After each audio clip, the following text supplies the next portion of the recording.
Et c'est comme ça que le Saint-Esprit travaille aussi au milieu de nous. Il y a une parole dans la Bible qui dit, exhorte, dans Colossiens chapitre 3, exhortez-vous mutuellement les uns les autres par des psaumes, par des hymnes, par des cantiques spirituels. Donc, c'est vraiment biblique de pouvoir s'exhorter les uns les autres. C'est pas toujours au pasteur, ni à l'enseignant, ni aux évangélistes d'enseigner, mais le Saint-Esprit nous utilise tous. Nous sommes dans le Nouveau Testament. C'est vraiment important de rappeler ça. Et dans le Nouveau Testament, chacun a l'Esprit de Dieu. Quand tu as accepté Jésus, tu as le Saint-Esprit en toi. Et quand le Saint-Esprit en toi, le Saint-Esprit t'enseigne. Dès que tu acceptes Jésus, le Saint-Esprit te parle. Et il y a une parole dans Jérémie chapitre 31 qui définit bien le Nouveau Testament, verset 31, vous pouvez noter, vous regardez plus tard. Il s'est écrit que l'alliance que Dieu fera avec nous, c'est une alliance où il écrira sa parole dans notre intelligence, dans notre cœur, et il dit ceci, et vous serez mon peuple, et nul n'enseignera plus son prochain, car tous me connaîtront. Tous me connaîtront. C'est-à-dire chacun de nous connaîtra le Seigneur. Et c'est ça le but. Hein? Et il n'y a qu'un seul intermédiaire, Jésus. Quand Dieu parle au travers de chacun de nous, le Saint-Esprit en nous atteste toujours que cette parole-là, c'est pour toi, prends-le, c'est pour un encouragement. Donc c'est pour ça que c'est important d'écouter une prédication. Dieu utilise les enseignants, les pasteurs, les évangélistes, les prophètes, mais c'est important aussi de partager la parole, de partager le pain, de couper le pain. D'ailleurs, aujourd'hui, on va parler de multiplication de pain. Les disciples ont coupé le pain et partagé le pain, et c'est ça. Donc, c'est important d'avoir cette dimension-là, et beaucoup de gens raisonnent toujours comme s'ils étaient toujours dans l'Ancien Testament. Nous sommes dans la Nouvelle Alliance. Jésus a brisé tous les murs de séparation, dit l'Épître aux Éphésiens au chapitre 2. C'est le sang qui renverse, le sang de Jésus renverse les murs de l'inimitié, non seulement entre les Juifs et les chrétiens, mais aussi entre les chrétiens. Donc, nous avons cette communion. Voilà, et c'est dans la communion qu'on fait les partages dans l'amour. Donc, ne vous inquiétez pas. On peut se tromper. Il y a des jeunes dans la foi, il y a des moins jeunes, il y a des personnes plus expérimentées, mais tous ensemble, nous formons le corps de Christ. Voilà, et ça qui est important. Donc, en été, je rappelle donc l'évangile de Jean. C'est un évangile particulier parce qu'on a les trois évangiles qu'on appelle les évangiles synoptiques. Synoptiques parce que les trois évangiles parlent souvent de la même histoire, et donc il y a une source commune à ces trois, selon les spécialistes. C'est l'évangile de Marc qui a été écrit en premier, et les deux autres donc s'appuyaient sur l'évangile de Marc. Mais l'évangile de Jean, qui n'est pas donc qui ne fait pas partie de ces trois évangiles synoptiques, a une démarche particulière avec un but de révéler Jésus comme le Fils de Dieu, comme le Messie. Et ça, on l'a vu dans le chapitre 20, versets 30 et 31. Vous vous rappelez? Jésus a fait encore beaucoup de miracles parmi nous, mais si on écrit tous ces miracles, même la terre entière ne serait pas suffisante pour contenir. Et donc, Jean a retenu 7 miracles. 7 miracles. 7. Et 5 de ces miracles n'existent nulle part parce que Jean a fait une très bonne sélection. 7, c'est le chiffre parfait. Ça révèle la perfection de Dieu. On a vu aussi que Jésus, dans le premier chapitre, a rencontré 7 personnes, et à chaque fois qu'il rencontre les personnes, il donne une révélation encore de sa personne. Jean-Baptiste, vous vous rappelez, après les disciples de Jean-Baptiste, après André, après Simon, Nathanaël, et à chaque fois qu'il rencontre, on a toujours une révélation. Et il y a aussi 7 grandes déclarations de Jésus. C'est « Je suis la lumière du monde ». Je suis le pain de vie. Je suis le chemin. Je suis le chemin, la vérité et la vie. Je suis Le bon berger. Je suis le bon berger. Je suis la porte. Je suis la lumière. Je suis la résurrection et la vie. Je suis le cep. En tout, il y a 7 déclarations. C'est pour ça que c'est très important le numéro 7 dans la parole de Dieu. Le chiffre 7 le chiffre 7 est très révèle révélateur. la perfection. Oui. Et donc, Jean a choisi le chiffre 7 pour révéler justement la perfection de Jésus. Donc, on a déjà vu les rencontres que Jésus a faites. On est en train maintenant, les 7 rencontres, hein, ça vous pouvez les voir dans le chapitre 1er, si vous avez raté le train, sinon il y a la vidéo. Maintenant, on est en train d'étudier les 7 miracles. Donc, on a vu les noces de Cana, on a vu la rencontre avec l'officier royal, on a vu le miracle de Bethesda, la piscine de Bethesda, et là, on est sur la multiplication des pains. C'est quel chapitre? Donc, c'est le chapitre 6. D'accord. Voilà. Donc, pour chaque miracle révèle Jésus, révèle un attribut de Jésus ou l'identité de Jésus en tant que fils de Dieu, en tant que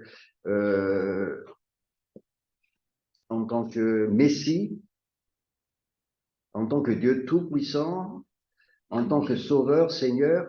Donc, tout ça. Et là, on était en train d'étudier donc le chapitre 6 de l'évangile de Jean, le miracle de la multiplication des pains. Et on était sur un verset clé, donc je vais vous le lire, c'est le verset 32 et 33. Jésus leur dit, en vérité, je vous le dis, Moïse ne vous a pas donné le pain du ciel, mais mon Père vous donne le vrai pain du ciel, car le pain de Dieu, c'est celui qui descend du ciel et qui donne la vie au monde. Et ils lui dirent, Seigneur, donne-nous toujours ce pain. Ce sont les Juifs qui lui ont dit ça. Donc ce n'est pas Moïse, la manne que Moïse donc a donnée aux enfants d'Israël quand ils sont sortis de l'Égypte, préfigure ce pain de Dieu. Et le vrai pain de Dieu, Jésus le donne la définition, c'est celui qui descend et qui donne la vie au monde. C'est ça le pain de Dieu. Et donc, dans cette parole de Jésus, il y a une dimension prophétique, on verra ça tout à l'heure, mais on a déjà étudié la première partie. Jésus, donc, a multiplié le pain. Et on a dû, je répète, je résume pour ceux qui n'étaient pas là, pour que vous ne soyez pas trop, je dirais, largués, entre guillemets. Donc, Jésus a multiplié le pain, mais quand il était face à cette foule, il y avait combien? Il y avait 5000 personnes. Et on n'a pas compté les femmes et les enfants. En tout, il devrait vraiment avoir 10 000. Et pour les disciples, c'était impossible. La solution qu'ils ont proposée, il y a Philippe, qui disait, même avec 200 deniers, on ne pourrait pas nourrir cette foule. Oui. Donc, son idée, c'était de trouver 200 deniers et de payer, acheter du pain et de ramener le pain là. Et de distribuer. L'idée n'était pas mauvaise, mais il aurait fallu d'abord trouver les 200. Et il y a un autre, les autres disciples qui ont proposé de renvoyer la foule. Ça, c'était pas mal comme solution non plus. Comme ça, la foule va trouver un logement, ils vont se nourrir et l'affaire est réglée. Il n'y aura pas de problème. Mais Jésus, pourquoi ils ont proposé ça à la foule? Est-ce que vous savez pourquoi? Parce qu'il y a un problème de moyens. Il y avait un besoin énorme et les moyens étaient limités. Qui a des besoins énormes avec des moyens limités? On en a toujours sur cette terre. Mais avec Dieu, Jésus dit dans ce Jean chapitre 6, je rappelle ce qu'on a dit rapidement, au verset 6, il a dit, il savait ce qu'il allait faire et il va éprouver Philippe en disant, comment nous allons faire? Où achèterons-nous des pains pour que ces gens aient à manger? Et au verset juste en bas, verset 6, il disait cela pour l'éprouver car il savait ce qu'il allait faire. Dieu a une vision par rapport à la foule. Dieu a une solution. Et Jésus, donc, là, va leur demander comment on va faire et chaque disciple a proposé ces solutions que je venais de vous dire. Et Jésus leur a dit, vous allez vous-même leur donner à manger. Et donc, comment ça va se faire? Et donc, on a trouvé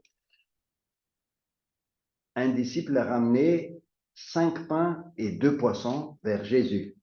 Et donc, avec ces 5 pains et 2 poissons, on a nourri toute la foule. Donc là, il y a beaucoup d'enseignements qui vont se mettre en place là. Il y a déjà une grande révélation, c'est que cette multiplication de pain préfigure l'annonce de l'évangile.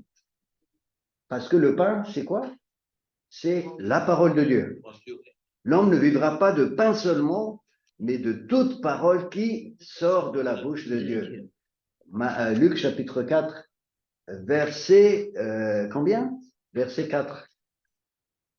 L'homme ne vivra pas de pain seulement, mais de toute parole qui sort de la bouche de Dieu. Donc, quand tu distribues le pain, ça symbolise aussi la parole de Dieu.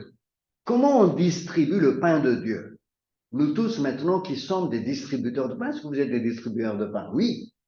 Quand vous annonciez l'évangile, quand vous partagez l'évangile, comment vous le faites? Et là, Jésus va nous donner un enseignement majeur que très peu de gens suivent. Ah, moi, je vous le dis, hein, très peu de gens. Parce qu'on va distribuer le pain, c'est-à-dire la parole de Dieu, la Bible, avec nos moyens modernes, mais jamais avec le principe de Jésus. Comment est le principe de Jésus? Ça, on l'a vu la semaine dernière, je vais résumer rapidement. Le principe de Jésus, on va prendre ce qu'on a.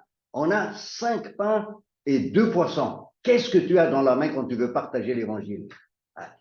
Tu n'as que très peu de choses, donne-les à Jésus. Premier grand principe du royaume de Dieu, je donne à Jésus ce que j'ai.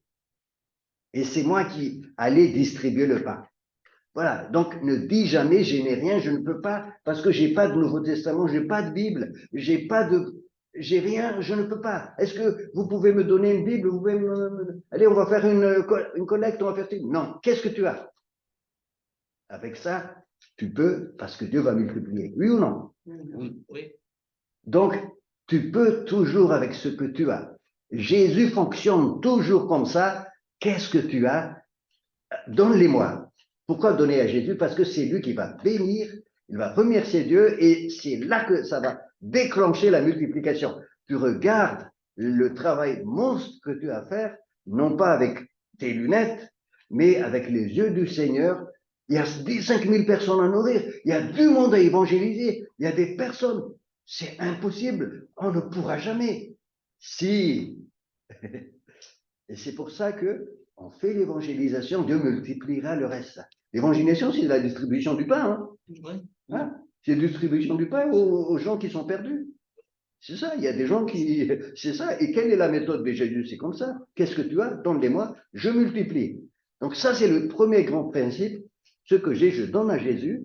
J'ai peut-être 20 euros. Ben, je donne à Jésus pour acheter des Nouveaux Testaments, des évangiles. Et après, Dieu va multiplier. Et moi, je vous garantis. Il y a beaucoup de gens qui me posent les questions, mais comment vous faites? Et moi-même, je ne sais pas comment on fait, mais à chaque fois, on donne au Seigneur et le Seigneur nous donne toujours les moyens. Quand Dieu donne la vision, Jésus voit ce qu'il allait faire, il te donne aussi la provision. Premier grand principe du royaume de Dieu, je donne à Jésus et Jésus prend, il remercie le Père, il bénit et il redonne aux disciples. Hein, vous vous rappelez quand il a fait asseoir les gens et il a donné aux disciples. Et aux disciples, les disciples prennent le pain et le disciple, je pense que les disciples ont dû se dire, mais oh Seigneur, il n'y en a que 5 là, hein? Regarde-moi cette foule, 5 000. Comment on va faire? On va prendre un petit couteau, on va découper. Hein?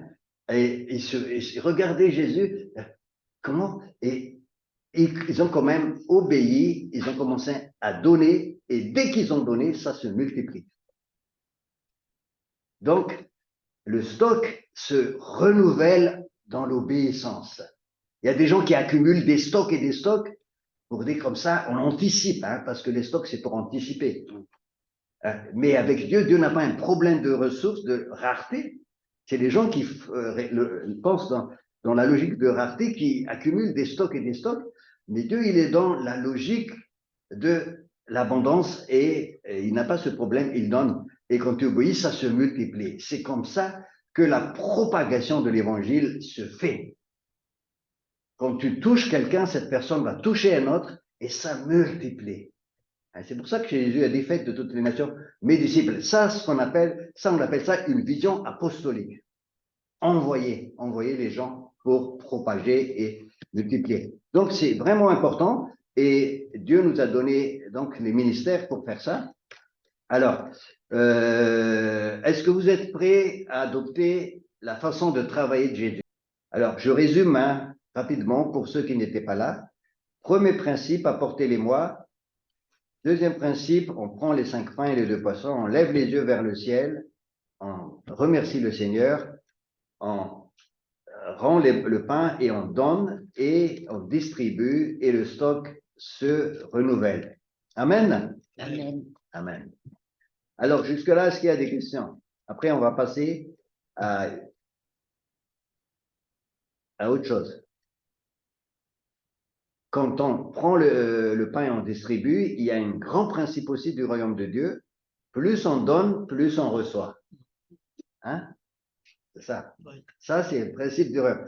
Principe dans le monde ou dans la façon de fonctionner le reste du monde, je retiens pour moi, parce que il faut que je réserve dans le royaume de Dieu, plus on donne, plus on reçoit. Amen. Voilà. Et le miracle arrive au moment où vous commencez à obéir. Voilà. Est-ce que vous avez des questions avant qu'on passe à une deuxième révélation de la multiplication de pain?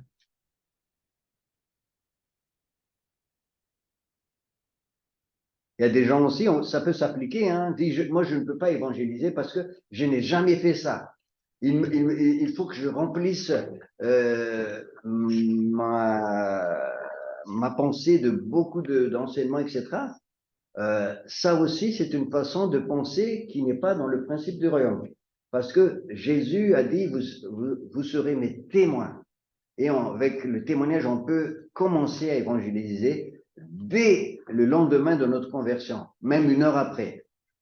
Par exemple, Mélanie et Cyril, ils étaient avec nous à l'évangélisation samedi dernier, alors qu'ils se sont convertis il y a combien? 3 semaines? 4 semaines avant. Et ils étaient avec nous et Mélanie a prié pour quelqu'un. Donc, vous allez me dire, mais comment ça peut se faire? Ça peut se faire parce qu'elle a déjà reçu le pain, elle a donné au Seigneur et le Seigneur l'utilise déjà. Ça peut se faire. Mais quand vous êtes jeune, très jeune dans la foi, effectivement, vous ne pouvez pas enseigner certainement parce que c'est un peu difficile, mais déjà, vous pouvez donner votre témoignage, ce que Jésus a fait pour vous. Et vous allez voir, tout à l'heure, on va étudier, je pense, on aura le temps, un autre miracle, l'aveugle qui a été guéri par Jésus. Et les Juifs lui ont posé tout un tas de questions, il était perdu. Et à la fin, il a dit, je ne sais pas si c'est ça ou c'est ceci, si c'est vrai ce que vous dites là, mais j'étais aveugle, maintenant je vois. Ça, c'est son témoignage. Ça, c'est dans le chapitre 9. On va voir ça plus tard. Mais c'est pour vous dire qu'il a donné un témoignage de ce que Dieu a fait dans sa vie et c'est puissant. Voilà, ça donc c'est la première partie de la révélation de la multiplication de pain. C'est cet aspect de la façon de travailler de Dieu avec nous quand nous partageons la parole de Dieu. Mais ce n'est pas terminé là, parce que Jésus l'a dit aussi, je suis le pain de vie. Je suis le pain de vie et il a dit aussi, celui qui mange ma chair et boit mon sang, c'est celui-là qui aura la vie éternelle. Et là, il y a une autre dimension, une autre révélation qu'il veut donner là. Et c'est ça que je vais aborder avec vous. Donc ça, c'est une autre révélation de ce que Jésus est venu faire sur la terre, parce qu'il le dit aussi, que c'est pas Moïse qui vous a donné le vrai pain de vie, c'est mon Père qui donne le pain, et le vrai pain de vie, c'est celui qui donne la vie au monde. Et donc, comment Jésus a donné la vie au monde? Où est-ce qu'il a fait ça? Sur la croix. Sur la croix. Oui, en Et- donnant sa vie. Et le pain et le jus de raisin, hein, vous savez à quoi on pense?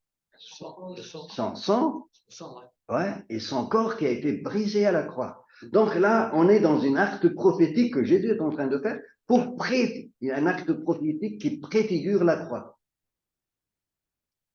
Alors, on va lire ce passage. Donc là, la première partie, c'était comment Dieu, il travaille avec nous dans la distribution de la parole, qui est le pain.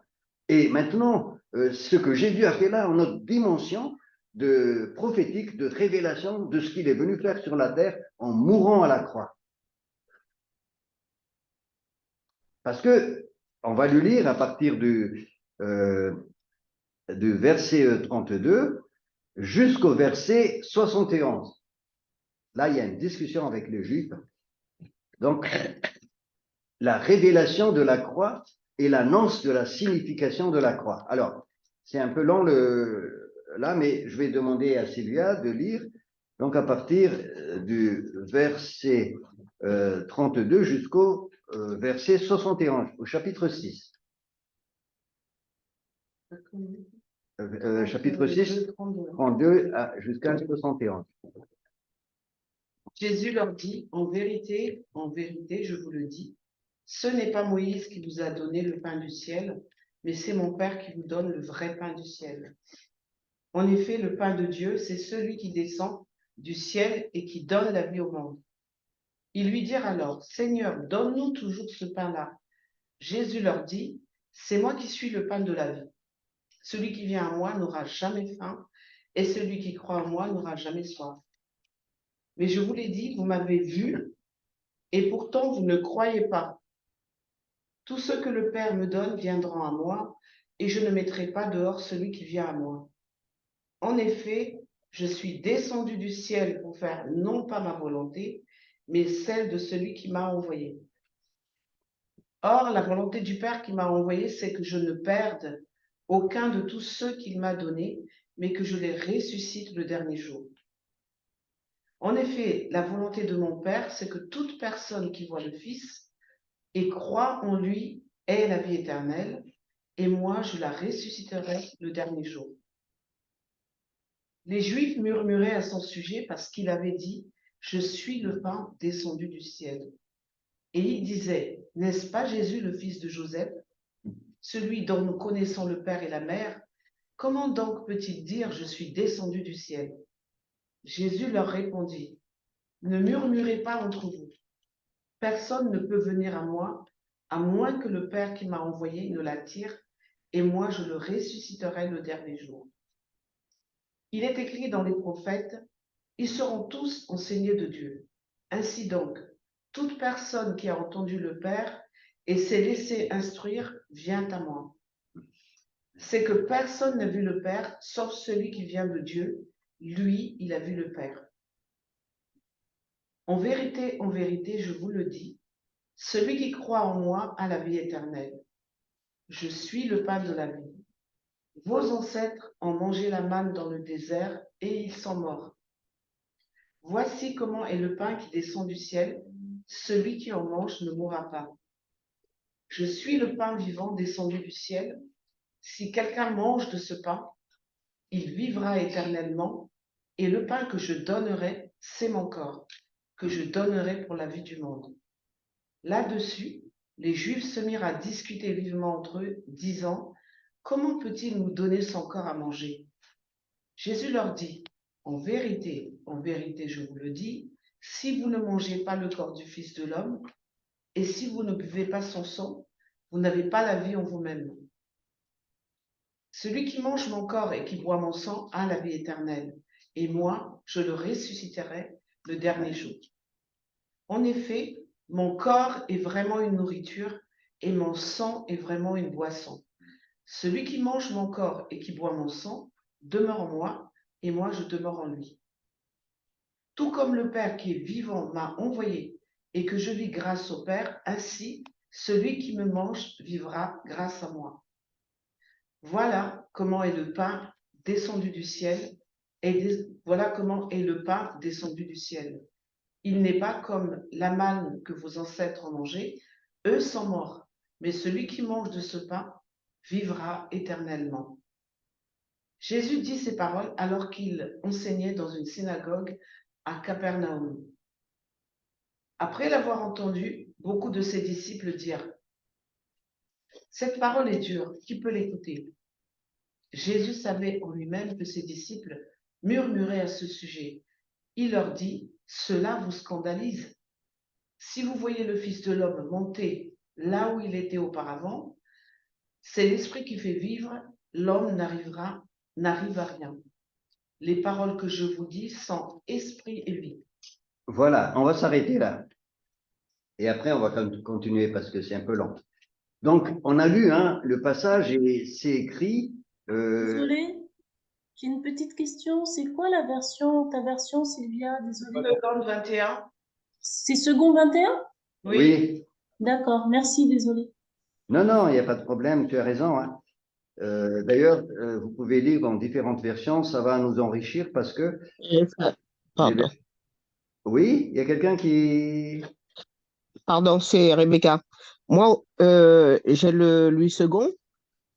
Et la version que vous lisiez avec Sylvia, c'était quoi? Second 21. Second 21. Ah ben, ma version est différente, hein? Pourtant, ça a Une l'air d'être la même chose. version. En fait, il y a une autre version aussi, second, hein. La second 1910 ou 1918. 78. Voilà. Et ce passage-là est assez difficile. Les Juifs même sont arrivés à se quereller entre eux. Hein. Au verset 52, et ils s'entendaient plus parce qu'ils se disent mais c'est quoi de quoi ils nous parlent là? Et là, Jésus confirme encore que, je vous le dis, si vous ne mangez la chair du Fils de l'homme et si vous ne buvez son sang, vous n'avez pas la vie en vous. Et Jésus dit que Dieu lui a fait descendre du ciel pour que quiconque voit le Fils et croit en lui ait la vie éternelle. Le but de Jésus, c'est que tous aient la vie éternelle. Et le verset 62, là où on s'est arrêté, juste avant, les Juifs étaient scandalisés. Hein. Il a dit, mais qui peut écouter? Mais c'est impossible. Il nous parle de sa chair. Comment on peut manger sa chair? Et là, Jésus nous donne la clé d'interprétation. Au verset 63, c'est l'esprit qui vivifie, la chair ne sert de rien. Toutes les paroles que je vous ai dites sont esprit et vie. Donc, il ne s'agit pas de prendre les paroles de Jésus littéralement, c'est des paroles esprit et vie. Toutes les paroles que je vous ai dites sont des paroles qui apportent une vie et qui sont spirituelles. Et là, le terme parole, c'est le terme réma. Réma, c'est-à-dire c'est le Saint-Esprit qui va prendre cette parole et qui va l'appliquer à ta vie afin que ton intelligence s'ouvre et que tu comprennes la parole. Si tu essaies de coller à la parole ou si tu ne t'approches pas de Jésus avec un cœur disposé, tu ne comprendras pas. Tu vas être scandalisé et tu vas être choqué même et tu vas dire n'importe quoi. Là, je dis un petit peu en langage moderne, n'importe quoi. Jésus l'a dit, les paroles que je vous ai dites sont esprit et vie. Donc, ce sont des paroles réma, des paroles qui révèlent des choses spirituelles et des choses qui apportent la vie. Et quand on descend encore un peu plus bas, donc on peut maintenant descendre un peu plus bas, Sylvia, parce que les disciples aussi étaient sur le point d'être choqués, certains, et de dire laisse tomber parce que c'est n'importe quoi ce qu'il enseigne. Vas-y, et donc au verset 64. Alors, je vais le lire en 4 versions. Là. Tu peux le lire avec ta version, hein, pas de problème. Mais il y en a parmi vous quelques-uns qui ne croient pas. En effet, Jésus savait dès le début qui étaient ceux qui ne croyaient pas et qui était celui qui le trahirait. Voilà, donc quand tu n'es pas dans une disposition de croire à la parole, tu vas prendre ces mots-là comme d'une manière charnelle, hein, comme Jésus dit, la chair ne sert de rien, hein, d'une manière charnelle, et tu vas te scandaliser, tu vas être choqué, tu vas rejeter. Mais si tu es dans une disposition de croire comme les autres, alors tu es dans la bonne voie. Vas-y, continue. Dès ce moment, c'est là, hein, Mhm.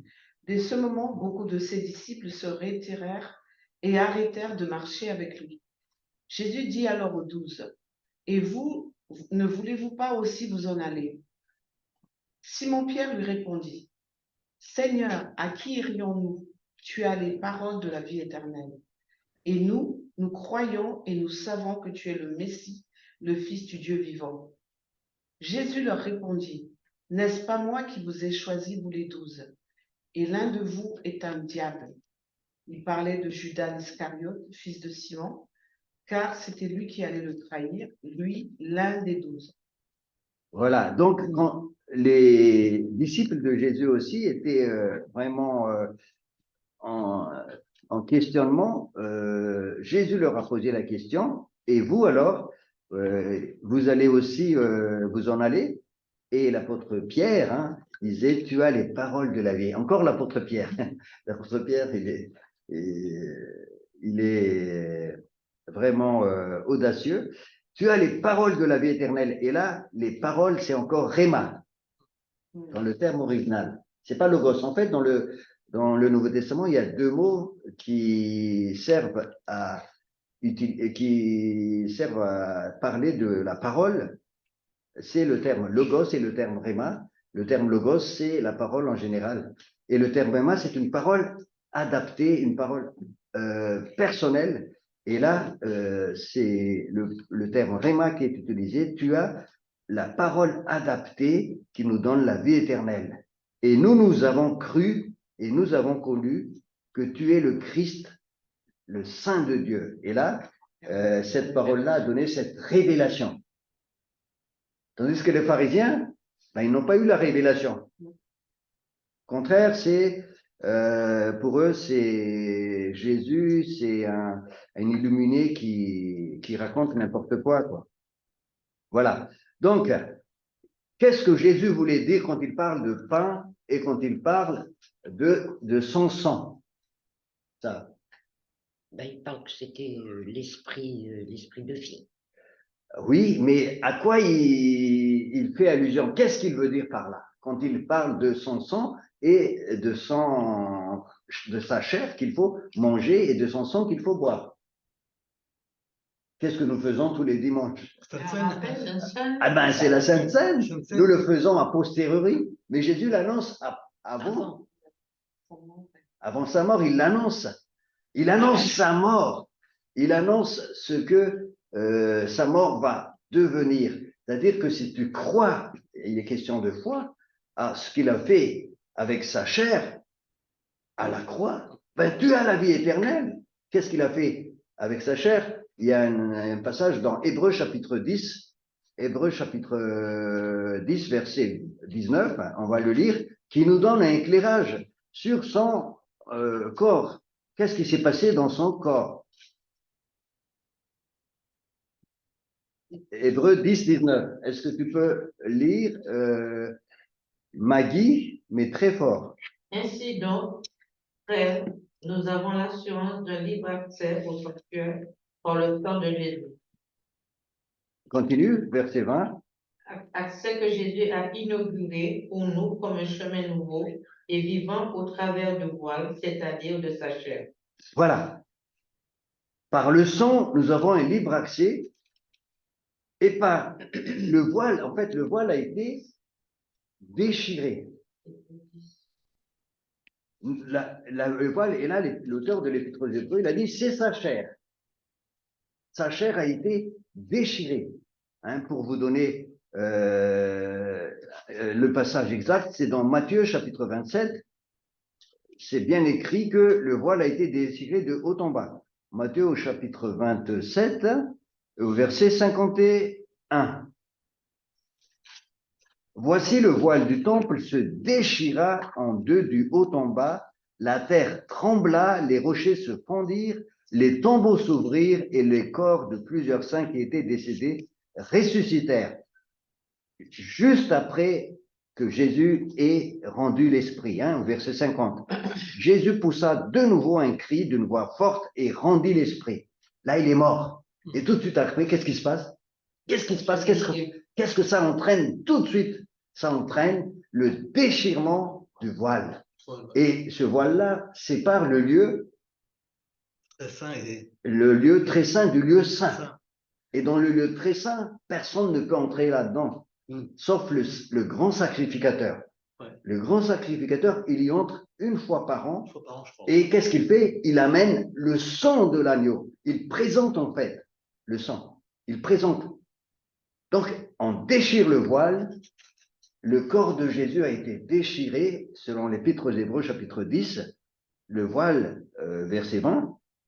Jésus a inauguré pour nous un chemin nouveau vivant au travers du voile, c'est-à-dire de sa chair, déchiré du haut en bas, et le sang est présenté.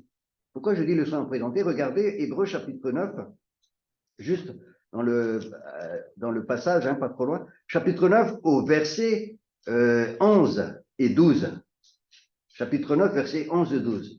Mais Christ, 9, 11 et 12. Mais Christ est venu comme souverain sacrificateur. Je disais tout à l'heure que seul le souverain sacrificateur rentre dans le lieu très saint. Et il le rentre une fois. Et Jésus est venu comme souverain sacrificateur des biens à venir. Il a traversé le tabernacle. Ça, c'est dans le tabernacle, en fait, qui a ses lieux saints, lieux très saints. Et il a traversé le tabernacle, mais le tabernacle que Jésus a traversé, c'est le tabernacle le plus grand et le plus parfait qui n'est pas construit par la main de l'homme, comme dans l'Ancien Testament, c'est-à-dire qui n'est pas de cette création. Et qu'est-ce qu'il a fait au verset 12? Il est entré une fois pour toutes, c'est-à-dire d'une manière définitive et éternelle. On ne répète plus ça. Une fois pour toutes, il est entré. Et qu'est-ce qu'il a présenté? Il a présenté non pas le sang des boucs et des veaux, mais son propre sang. Son propre sang. C'est incroyable ce verset. Et ainsi, il a obtenu une rédemption éternelle, qui a une validité éternelle. Quand tu es sauvé par le sang de Jésus, tu es sauvé éternellement. Le voile a été déchiré. Il n'y a plus de séparation entre Dieu et toi. Dieu est dans ton cœur par le Saint-Esprit. Et ça va continuer éternellement. C'est ça, le sens profond de ce que Jésus est en train de dire. Et les Juifs n'ont rien compris. Ils étaient scandalisés. Toutes les paroles que je vous ai dites sont esprit et vie. C'est des paroles qui a besoin ont besoin d'être accompagnées par l'Esprit de Dieu et qui nous donne la vie.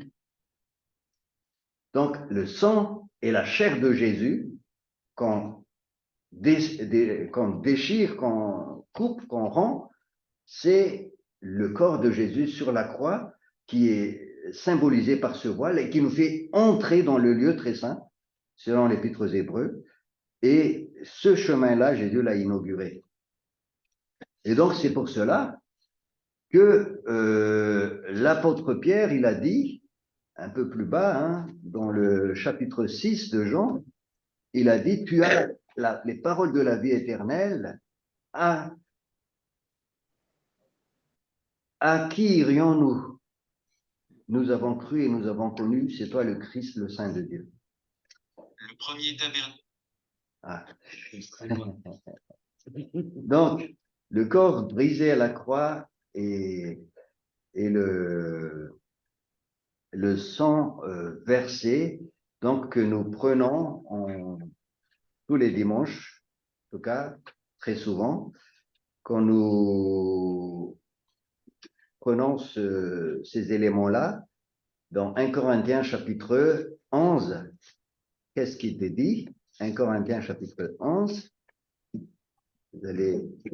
tu peux le lire. Tiens. Quel verset? Oui, je vais te le dire. 1 Corinthiens chapitre 11, versets 24 et 25 et 26. Tu peux le lire, Joséphine? Attends, faut que je trouve. Alors, vas-y alors. Corinthiens. 1 Corinthiens Je 11, suis toujours en train de chercher Corinthiens. 24, 25 et 26. Excusez-moi, parce que excuse-moi. C'est pas grave. Je vais demander à Maggie.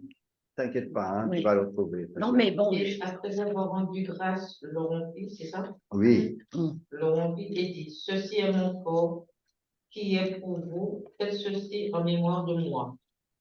De même, après avoir soupé, il prit la coupe et dit, cette coupe est la nouvelle alliance en mon sang. Faites ceci en mémoire de moi, toutes les fois que vous en boirez. Car toutes les fois que vous mangez ce pain et que vous buvez cette coupe, vous annoncez la mort du Seigneur jusqu'à ce qu'il vienne. voilà.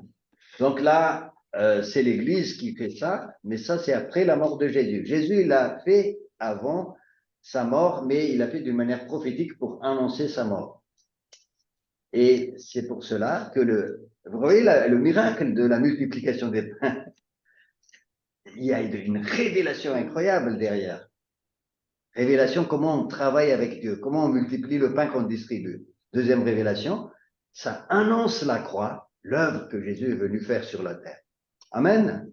amen. Amen. T'as vu, j'ai trouvé. Oui, tu as trouvé. Amen. Alors, André, oui, vas-y.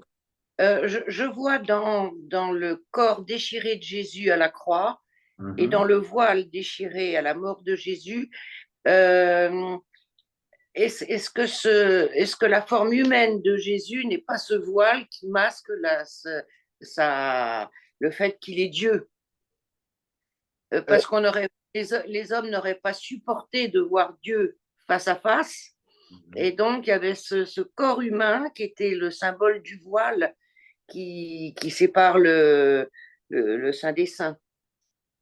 Oui, il y a, de vrai dans ce que tu dis, dans le sens où Dieu a envoyé son Fils pour vivre parmi nous, pour révéler qui est Dieu. Hein. C'est écrit d'ailleurs dans le premier chapitre de l'évangile de Jean, au verset 18. Hein.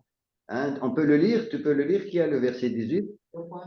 Jean chapitre 1er, verset 18, qui nous rappelle ce que tu dis là. Je vais le lire. Hein. Personne n'a jamais vu le Père. Dieu, le Fils unique, qui est dans le sein du Père, lui, l'a fait connaître. Donc, en envoyant son Fils, Dieu vient parmi nous, vit parmi nous et nous révèle Jésus parce que le Père, il est saint, il est puissant. On ne peut pas voir Dieu vivre comme dit notre parole de la Bible. Donc, c'est ça. Jésus, en venant sur la terre, il est venu prendre la forme humaine pour manifester l'amour de Dieu et nous amener vers Dieu, mais c'est en mourant à la croix qu'il nous a ouvert ce chemin nouveau. Et d'ailleurs, l'évangile de Jean, c'est très, très bien. C'est pour cela que je disais, c'est un évangile de révélation. C'est vraiment, ça révèle, ça n'arrête pas de révéler des choses. Et dès le début, au commencement était la parole, et la parole était avec Dieu, et la parole était Dieu. Et cette parole qui était Dieu là, cette parole va s'incarner. C'est ce qu'on a toujours dit, répété ça plusieurs fois. Cette parole, le verset 14, et c'est faite chair. Elle habitait parmi nous. Et au verset 12, à tous ceux qui ont reçu cette parole, Dieu l'a fait devenir enfants de Dieu, ceux qui sont nés non de la volonté de la chair, ni de la volonté de l'homme, mais de la volonté de Dieu. Et nous devenons quelqu'un qui devient une fille ou un fils de Dieu en recevant la parole de Dieu, en recevant cette révélation de Jésus. Nous sommes nés de nouveau, transformés, et nous sommes devenus enfants de Dieu.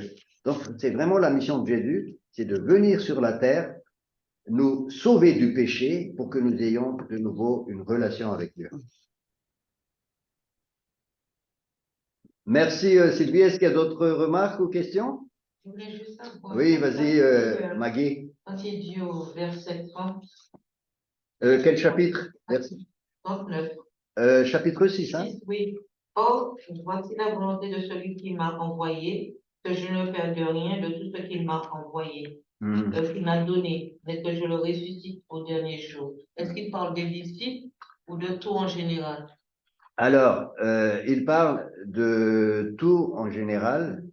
Il parle de... Alors, là, on rentre un petit peu dans ce que je dirais,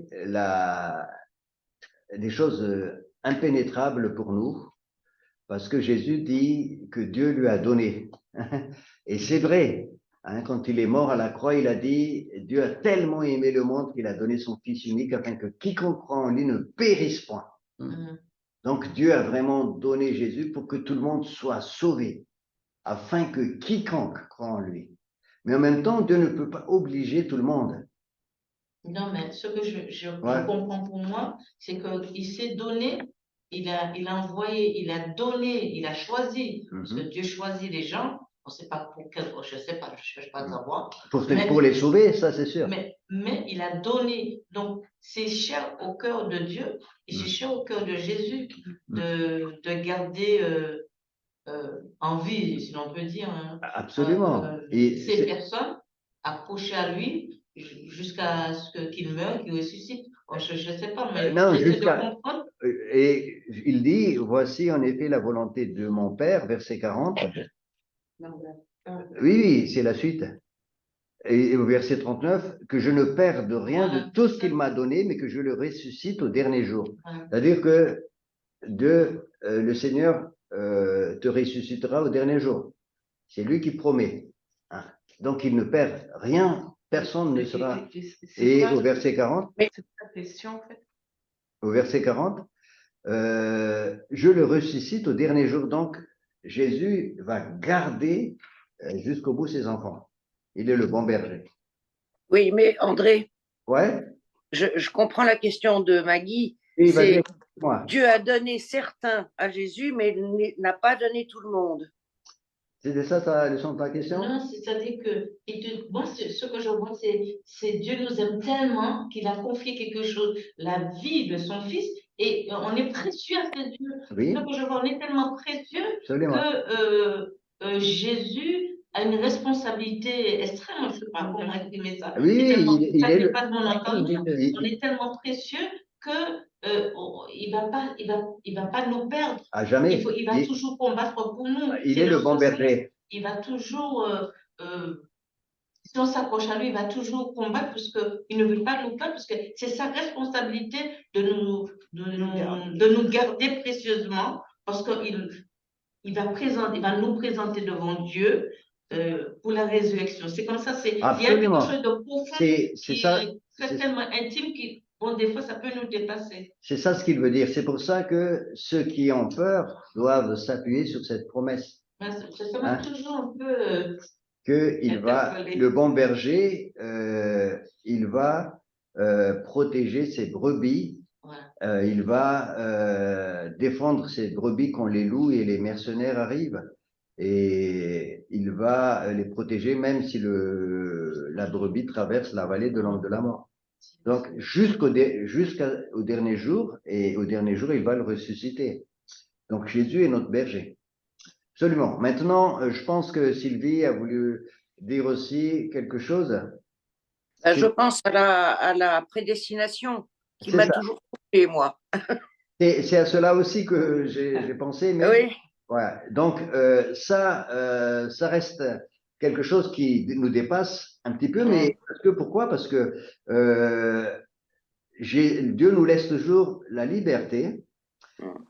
Comme ces juifs-là, ils avaient la liberté et donc ils n'ont pas cru Jésus parce que croire c'est une disposition, c'est une décision aussi. À un moment donné, quand tu as entendu parler de l'Évangile, quand tu as été touché, à un moment donné, tu dis mais oui, je veux bien croire et tu commences à t'appuyer et là le Seigneur se révèle. Là la révélation arrive. Hein. Alors Jésus a donné sa vie pour tout le monde à la croix, mais il y aura des gens qui n'accepteront pas. C'est comme les Juifs. Ouais. J'ai parlé avec Hervé qui est juif. Ouais. Il m'a dit, nous attendons pas, nous attendons pas Jésus comme sauveur. Ouais, ouais. On attend un autre Messie. C'est ça. Alors j'ai discuté un peu. Mais là j'ai pas aussi, voulu concernant les trop- J'ai Juifs, pas voulu trop. concernant les Juifs, il y a aussi un sens de l'histoire. Hum. Dieu est souverain, il est le maître de l'histoire, Voilà. mais il ne brise pas la liberté des hommes. Il le met de l'histoire dans le sens où il y aura un temps où les Juifs vont se tourner vers Jésus. Et ça, et donc, je ne peux pas vous expliquer comment Dieu il joue sur les deux tableaux, hein, parce que notre dimension, notre intelligence est limitée. Hein. Seul le Seigneur, il sait comment faire. Hein. Comme voilà, dans ce retour des Juifs massivement vers Jésus, c'est dans Zacharie au chapitre 12. Au chapitre 12, au verset 10. Je vais vous juste le lire. Hein. Regardez, chapitre 12, versets 9 et 10. Ce jour-là, je chercherai à détruire toutes les nations qui viendront contre Jérusalem. Ça, c'est dans Zacharie 12, 9. Ça, là, Zacharie parle des temps de la fin. Donc, vers la fin de la fin, il y aura des guerres et à un moment donné, l'Éternel va agir et il va détruire toutes les nations qui viendront contre Jérusalem. Et au verset 10, alors je répandrai sur la maison de David et sur les habitants de Jérusalem un esprit de grâce et de supplication, et ils tourneront les regards vers moi, celui qu'ils ont transpercé. Où est-ce qu'ils ont transpercé? L'Éternel? C'était où? C'était à la croix. Oui, à la croix. Hein?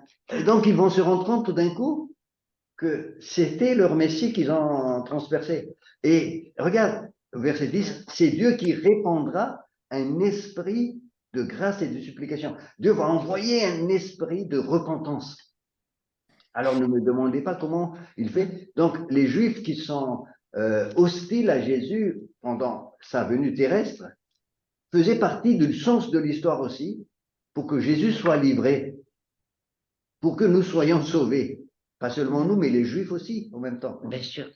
Mais les Juifs ont été aveuglés, on va dire comme ça, Ils pour avaient un que voile. le voile, et c'est pour ça que la plupart, mais ceux qui vont accepter Jésus, ils auront reçu cet esprit de supplication et de repentance. Ils vont se tourner les yeux vers celui qu'ils ont transpercé, et là, ils vont se tourner massivement. Il y a un réveil parmi les Juifs. Il va y avoir une reconnaissance de Jésus comme leur Messie. D'accord, parce que Il moi, y a déjà des juifs messianiques d'ailleurs. Ça existe déjà. Mais tout ça, c'est quelque chose qui nous dépasse. Comprendre en détail, on ne pourra pas, mais c'est des prophéties qui vont se réaliser. Nous, notre devoir, c'est, quand le Saint-Esprit travaille notre cœur, c'est d'ouvrir notre cœur, accepter Jésus et d'obéir. Amen. Hein? Comme les petits pains. Amen. On va partager les petits pains et Dieu fait le miracle. Dieu est bon. Dieu est bon. Amen. Amen. Alors, donc, est-ce qu'il y a d'autres remarques ou d'autres questions concernant cette dimension de Jésus comme le pain qui a été déchiré et son sang comme le sang qui a été versé pour le pardon de nos péchés, comme la nouvelle alliance, en fait, c'est la nouvelle alliance que Jésus est en train de dire là. Hein. C'est la nouvelle alliance qu'il est en train de dire. Mais Jésus, il a dit que jamais il ne nous laissera tomber. Il sera toujours jusqu'au bout, Avec nous. Enfin, la fin du monde, comme on dit.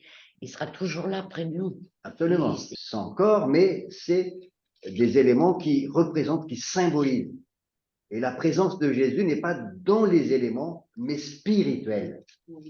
La présence est spirituelle. La présence de Dieu est spirituelle, comme le temple aussi d'ailleurs. Hein, la présence de Dieu, c'est pas les quatre murs, mais c'est la présence spirituelle au milieu de nous. Et la présence de Dieu, c'est pas dans les éléments, mais au milieu de nous. Et quand nous prenons ces éléments-là, nous annonçons la mort de Jésus et son retour. Mais ce qui s'est passé réellement, c'est son corps qui a été brisé. Et ça, c'est un fait historique et juridique. Le corps de Jésus a subi un jugement, le jugement de Dieu. Le jugement de Dieu est tombé sur Jésus pour que nous soyons justifiés. Celui qui n'a point connu le péché, Dieu l'a fait devenir péché pour nous, afin qu'en lui, nous devenions justice de Dieu.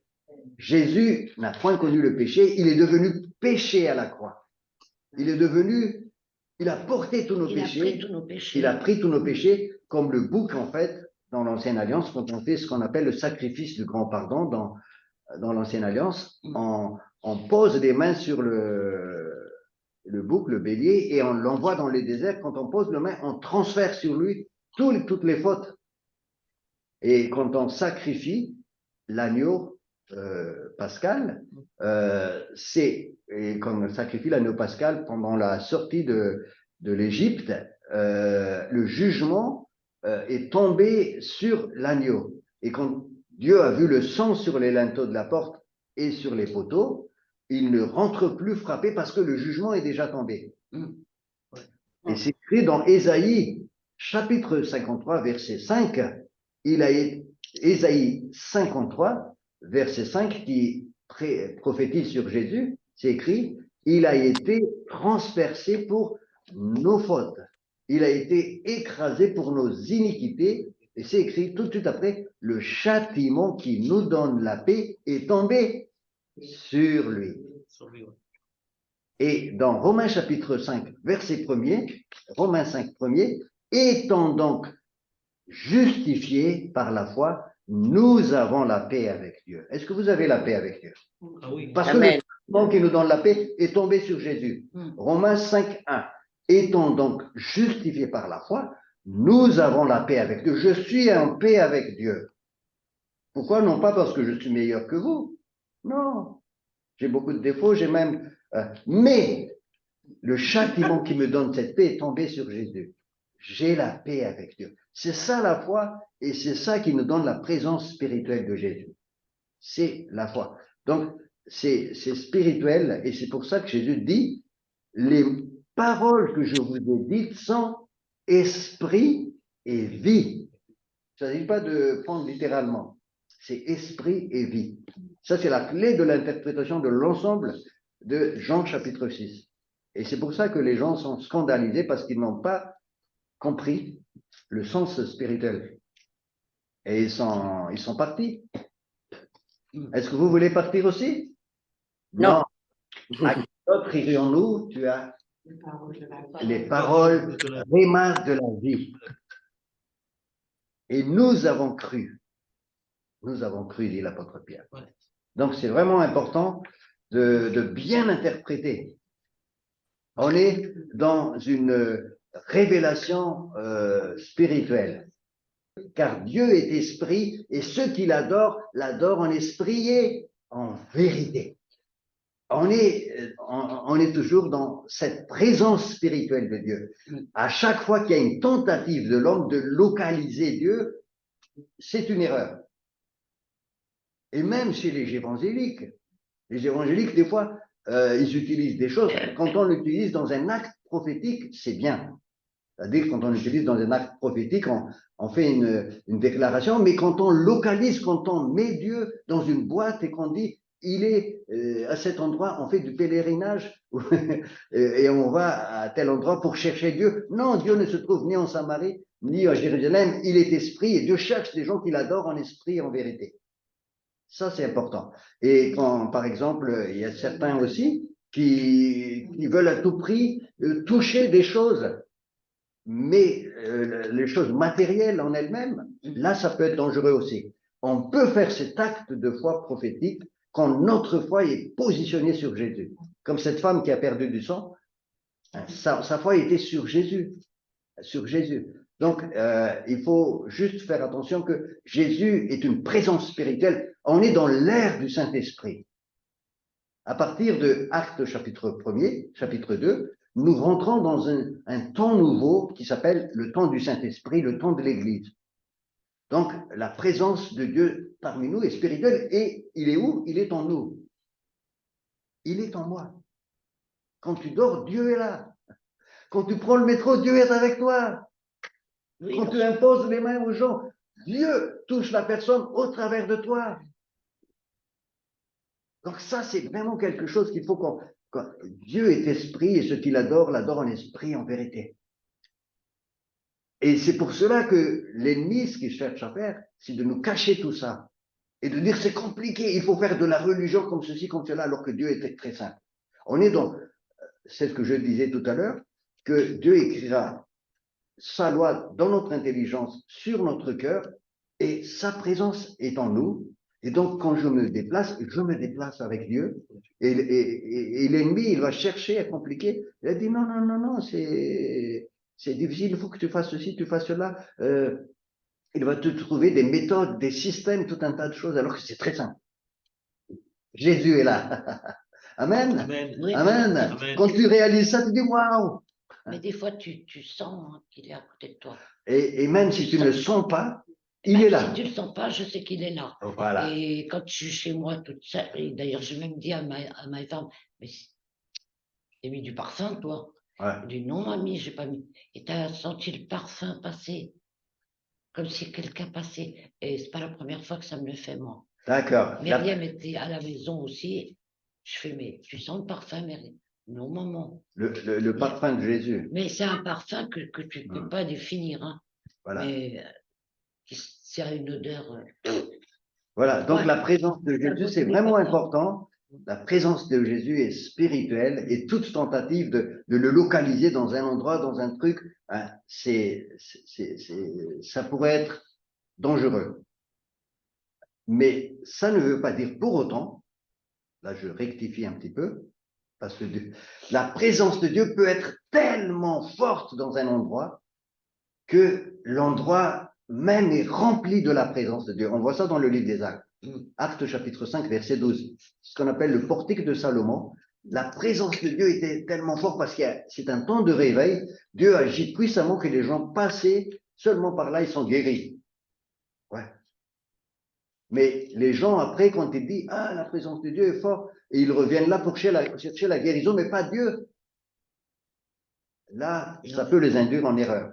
Il ne faut pas avoir de l'intérêt, il faut être avec ta foi. Non, non, si tu transformes l'endroit en lieu de pèlerinage ou en lieu de... Ouais, non.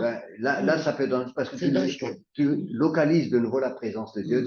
Alors que Dieu, à partir du Nouveau Testament, il envoie le Saint-Esprit sur la terre et tous ceux qui se repentent de leurs péchés, acceptent Jésus, le Saint-Esprit vient sur lui. Il est dans le monde entier. Le Saint-Esprit est dans le monde. Partout. Acte chapitre 2, verset 33. Acte 2, 33. On va le lire ça et je vous laisse encore me poser quelques questions. Acte 2, 33. Alors, qu'est-ce qui est dit? Donc, j'aime bien ce verset. On a dit dans Hébreux chapitre 9 que Jésus est rentré dans le lieu très saint, verset 11, et il a porté son sang, il a donné son sang.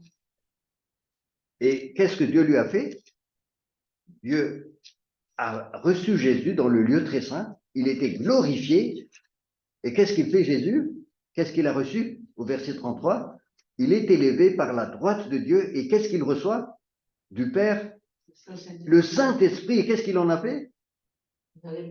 Il a répondu comme vous le voyez et l'entendez.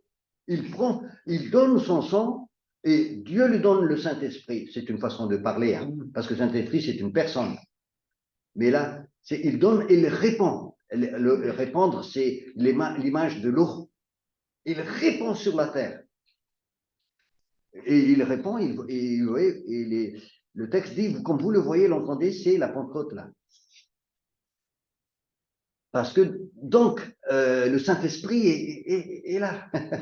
Pourquoi le Saint-Esprit est là? Jean chapitre 6, chapitre 7, versets 37, 38 et 39. Jean chapitre 7, versets 37, 38 et 39. On est dans l'évangile de Jean là. Hein? Ouais. C'est écrit, le 37, le dernier jour, le grand jour de la fête, Jésus, debout, s'écria, si quelqu'un a soif, qu'il vienne à moi et qu'il boive. Verset 38, celui qui croit en moi, des fleuves d'eau vive couleront de son sein, comme dit l'Écriture. Et au verset 39, il dit cela de l'Esprit qu'allait recevoir ceux qui croiraient en lui, car l'Esprit n'était pas encore donné parce que Jésus n'avait pas encore été glorifié. À cette époque-là, Jésus n'était pas encore monté au ciel.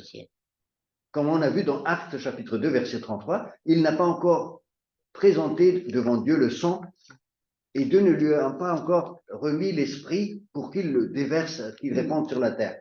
Mais quand il sera glorifié, comme c'est écrit là, c'est-à-dire glorifié, c'est qu'il monte, Dieu lui donne l'Esprit et Dieu envoie le Saint-Esprit. Et ceux qui acceptent Jésus reçoivent le Saint-Esprit. Amen. Je reçois le Saint-Esprit. On est dans l'ère du Saint-Esprit. Et l'ère du Saint-Esprit, c'est l'ère de l'Église. Et le Saint-Esprit peut être dans chacun de nous. On n'a plus besoin d'avoir un autre intermédiaire que Jésus. C'est vraiment important de bien comprendre que nous avons changé. Il y a des gens qui lisent le Nouveau Testament à partir des textes de l'Ancien Testament et qui limitent les bénédictions de Dieu. Il faut lire l'Ancien Testament à partir du Nouveau Testament. C'est la règle de l'interprétation, sinon on risque de faire des choses, voilà, des choses à l'envers. Et c'est pour ça qu'il y a des fausses doctrines qui partent dans tous les sens.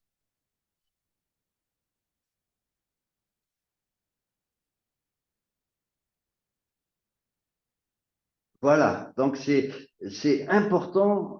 Jésus, dans ce Jean chapitre 6, nous donne vraiment une clé, que c'est son sang, son corps qui doit être bu et mangé, mais comment? En esprit et comment? En mourant à la croix, il a donné sa vie. Et en prenant ça symboliquement, c'est ce qu'on fait nous, c'est une expression extérieure d'une réalité extérieure, d'une réalité intérieure, comme le baptême. Le baptême, c'est je manifeste devant les hommes, devant les anges, devant tout le monde, ce que j'ai vécu intérieurement. Qu'est-ce que j'ai vécu intérieurement? Je suis mort et ressuscité avec Jésus. Ça, c'est spirituel. La nouvelle naissance, elle est spirituelle. Elle est au-dedans de moi. C'est pas en rentrant dans l'eau que je suis transformé. C'est la conséquence. Comme Jésus vit en nous. Mais c'est important de rentrer dans l'eau parce que je manifeste, je fais un pas de foi et je déclare. Et ce pas de foi-là déclenche les choses spirituelles. Je suis pas en train de minimiser, je suis en train de mettre les choses à leur place. Ça m'a frappé dimanche, il y avait une jeune femme qui s'est interrogée sur le fait qu'elle pouvait prendre la Seine parce qu'elle n'était pas encore baptisée, mais elle était convertie. Donc, et tu lui as dit, effectivement, c'est pas le baptême qui t'autorise à prendre la Seine, c'est le fait que tu reconnaisses Jésus comme ton sauveur. Et le baptême n'est pas un geste magique, le baptême est un témoignage. Absolument. Et le baptême, il n'y a aucun texte dans le Nouveau Testament qui relie la Seine et le baptême. Et les gens font un lien, je ne dis pas que c'est mauvais, hein, parce que ça part d'une bonne intention de rendre les gens bien instruits avant de prendre la Seine, ce qui n'est pas mauvais dans la finalité. Mais quand on accepte Jésus, on rentre dans le corps de Christ. Ça, c'est dans 1 Corinthiens chapitre 12, verset 13. C'est bien écrit 1 Corinthiens 12, 13 que tous ceux qui ont accepté Jésus ont bu donc de l'Esprit et afin de former un seul corps. Et quand on forme ce corps-là, c'est-à-dire qu'on est déjà on fait partie du corps de Christ, on appartient à Jésus et on peut prendre les éléments, parce que les éléments extérieurs sont les signes de notre appartenance à Jésus. Et c'est pour ça. Moi, j'autorise les gens qui sont nés de nouveau, même s'ils sont nés il y a 1 heure de nouveau, parce qu'ils rentrent dans le corps directement dès que tu es né de nouveau, tu passes de la mort à la vie et tu es dans le corps de Christ, le corps invisible, hein, le corps universel. Et dès que tu es dans le corps de Christ, qui suis-je pour t'empêcher de prendre les éléments qui symbolisent justement la mort. Qui suis-je? Ah, je ne me... Par contre, l'intention des gens qui ont posé ces règles d'église, ils sont partis d'une bonne intention, hein, de préserver les gens pour qu'ils ne font pas ça par précipitation sans être nés de nouveau. Ouais, Oui, vas-y. mais tu peux aussi, peut-être que ce qu'ils ont fait bien par rapport au fait que si tu prends indignement, Ah oui, tu as des conséquences. ça c'est autre Donc, chose. Ça, c'est autre chose. Ça, le indignement peut s'appliquer même à un vieux chrétien de 20 ans. Si un vieux chrétien de... Oui, mais il a pas dit ça autre part que quand on prend le pain et le vin.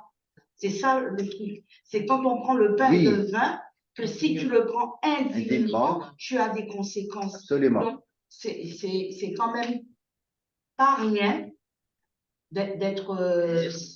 Il faut donner cet avertissement à toute l'Église. Voilà. Ça, Mais- c'est mais quelque pas- chose qu'il faut dire. Oui, quand même. oui, On dit absolument. pas assez souvent. C'est vrai que l'apôtre Paul, dans ce passage de 1 Corinthiens chapitre 11, auquel tu fais allusion, Gilda, l'apôtre Paul, on peut le lire, hein, à partir du verset 27, 1 Corinthiens 11, 27. C'est pourquoi celui qui mangera le pain et boira la coupe du Seigneur indignement sera coupable envers le corps et le sang du Seigneur. Que chacun donc s'examine soi-même et qu'ainsi il mange du pain et boive de la coupe. Car celui qui mange et boit sans discerner le corps du Seigneur mange et boit un jugement contre lui-même. C'est pour cela qu'il y a parmi vous beaucoup de malades et d'infirmes et qu'un assez grand nombre sont décédés. Si nous nous jugions nous-mêmes, nous ne serions pas jugés, mais par ces jugements, le Seigneur nous corrige afin que nous ne soyons pas condamnés avec le monde. Voilà. Donc, quand on prend les éléments, le pain et le vin, il faut s'examiner. Hein, s'examiner, et si on est dans une situation de péché où on est dans le péché, il faut se repentir, demander pardon, se détourner du péché et d'accepter. Ça ne veut pas dire que seuls ceux qui sont parfaits doivent prendre le sang, mais seuls les gens qui sont dans une position de repentance et de demande de pardon au Seigneur sont justifiés par le sang de Jésus. Dieu ne cherche pas des parfaits, il n'en a pas. Nous sommes rendus justes grâce au sang de Jésus quand nous venons à lui. Donc, voilà, nous venons au Seigneur pour demander pardon, pour être purifiés par son sang et venir prendre la Sainte Seine. Donc, c'est important de le faire. Et si on ne respecte pas ça, mais on joue la comédie, on reste dans le péché, on peut être frappé. Hein? C'est écrit là. C'est pour ça qu'il y a parmi vous beaucoup de morts et d'infirmes. Quel chapitre? Ben, c'est 1 Corinthiens chapitre 11, verset 30. C'est pour cela qu'il y a parmi vous beaucoup de malades et d'infirmes. Mais c'est écrit au verset 32, mais par ces jugements, le Seigneur nous corrige. Le but du Seigneur, c'est pas nous détruire, mais nous corriger. Nous C'est mettre sur vraiment le voilà. droit chemin. Ah. Donc, Dieu nous donne les moyens pour nous purifier, ce que Jésus a fait à la croix, et en acceptant ça. En fait, comme disait quelqu'un, on ne peut pas empêcher un oiseau de voler sur notre tête, mais on peut l'empêcher de faire un nid. La personne qui s'installe dans le péché et qui reste dans le péché, et qui veut prendre encore la Sainte Seine, moi je connais qui étaient frappés vraiment par le Seigneur, mais d'une manière très, très grave. Mais je crois qu'il a accepté le Seigneur avant de mourir. Il en est décédé. Hein. Ouais. Parce que il prenait la Sainte Seine tous les dimanches, mais en même temps, il était dans l'adultère, mais tout le monde le voyait. Et il l'affichait, hein. Et à un moment donné, il a été tué, mais d'une manière très brutale. Et tout le monde a su aussi. Et sans que tout le monde le dise, tout le monde a compris pourquoi. Donc, on ne se moque pas de Dieu. Mais Dieu est plein de compassion. Quand nous sommes dans une disposition de repentance, le Seigneur et de foi, le Seigneur nous corrige et nous justifie. C'est pour ça que Jésus est mort à la croix. Mais par contre, quand on se moque de Dieu, on fait le double jeu, on est hypocrite. Faisons attention. Ça va pas. Voilà. Absolument.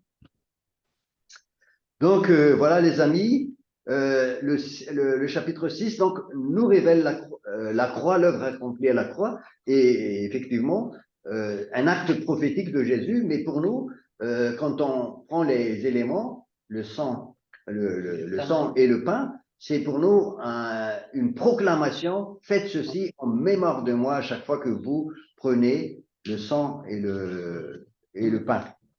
Voilà. Ça va? Ça va, oui.